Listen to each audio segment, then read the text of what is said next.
Hello, my name's Stephen Smart. I'm a former school teacher come film actor with my own TV production, iammark, on CMAX TV.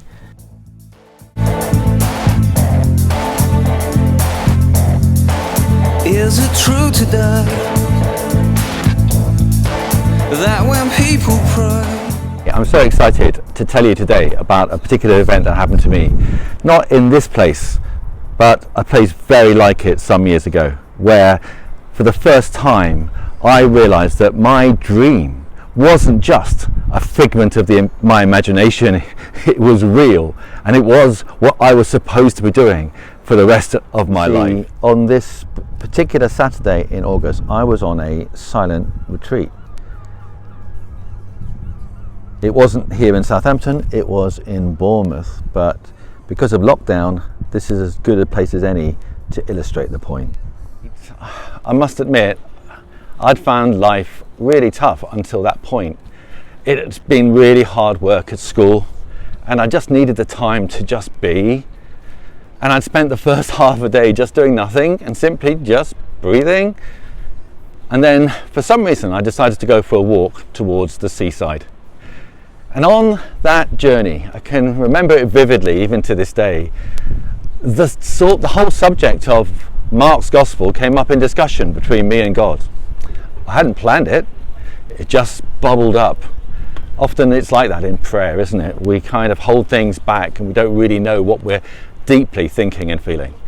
But given space and time, given some opportunity to reflect and just center down, sometimes these things come to the surface, I'm sure inspired by God himself. Anyway, this subject came up, and I'd been doing Mark's Gospel in various snatches here and there for many years, about 4 or 5 years actually, but I was never sure whether it was something that I was supposed to do. It felt more like an ego trip on days. Although, having said that, I was astounded at some of the effects doing this had on people. I remember people coming up to me at the end of performances, their eyes streaming with tears, and saying they were overwhelmed by what they had seen. So that was some encouragement, I guess. And so on this walk, I decided what I was going to do was simply tell God all about it. And it was, I have to admit, a bit of a rant. It was as if I was getting it all off my chest, saying to him, listen God, I don't even know whether I'm coming or going. I don't know whether what I'm doing now is your idea or my idea. Whether it's an ego trip or whether it's something I'm actually supposed to be doing for you. At the time, actually, I'd already had this madcap idea that whatever I did next, what I would like to do, I use that word like advisedly, is to take my performance of Mark's Gospel, which is pretty much the whole of the Gospel by that stage, to a very, very odd location, Speaker's Corner in Hyde Park. A place where, if you don't know it, all sorts of people go to congregate on a Sunday afternoon and simply speak about whatever is on their minds and hearts. In my case, it was going to be telling a story, so perhaps it was a bit different to the usual run-of-the-mill rhetoric or oratory. Anyway, as I'd gone further and further in my walk on this Saturday afternoon, I remember getting more and more frustrated and saying to God, Lord, again, I just don't know what I'm supposed to be doing here. And to cap it all, I don't even have a name for what I'm supposed to be doing either.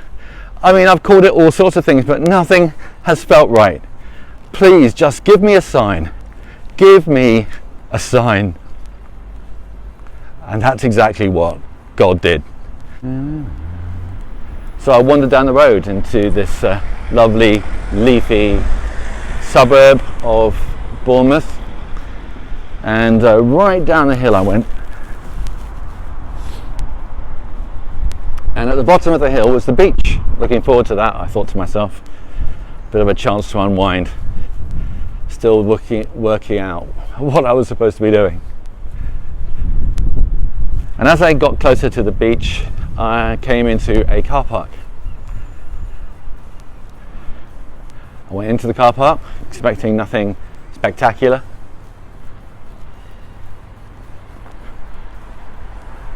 I'm building in suspense now. Have you ever been put in suspense by getting into a car park? I haven't. Until that day, that is.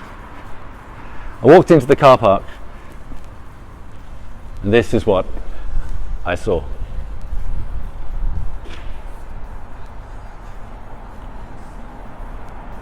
Remember, I'd had this madcap idea of performing in Hyde Park, and I didn't have a name, and I'd asked for a sign. Well, here it was. A literal sign. Park Mark. Mark in the park. What a great name. So I was set. I was absolutely confident that God himself had called me. And the rest of the story is, as they say, history. Is it true today that when people pray, cloudless skies will break, kings and queens will shake?